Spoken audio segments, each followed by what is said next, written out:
نفسیات کہتی ہے کہ اگر آپ آگے چلتے ہوئے پیچھے مڑ کے دیکھنے کے عادی ہیں، آپ گھر سے ملنے والے اعتماد کی کمی کا شکار ہیں۔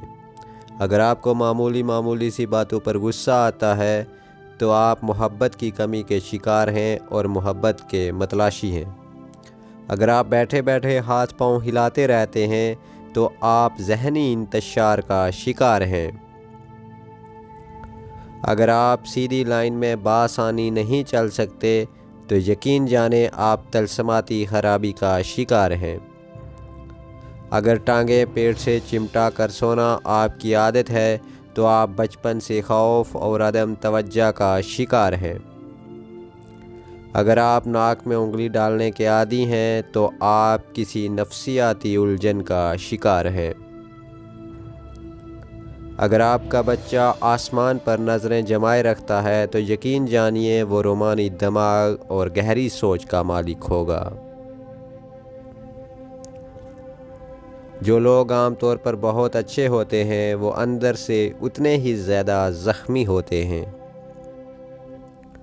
جو لوگ زیادہ دیر تک جاگتے ہیں وہ زیادہ تخلیقی، ذہین اور زندگی کے فیصلوں میں بہتر ہوتے ہیں۔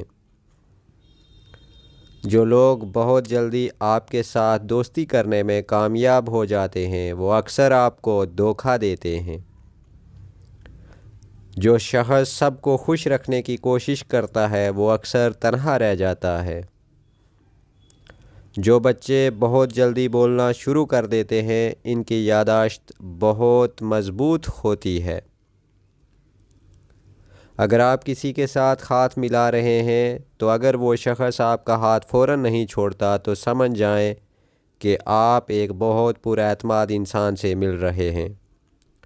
شام 5 بجے سے 7 بجے تک آپ کا دماغ زیادہ ایکٹیو ہو جاتا ہے۔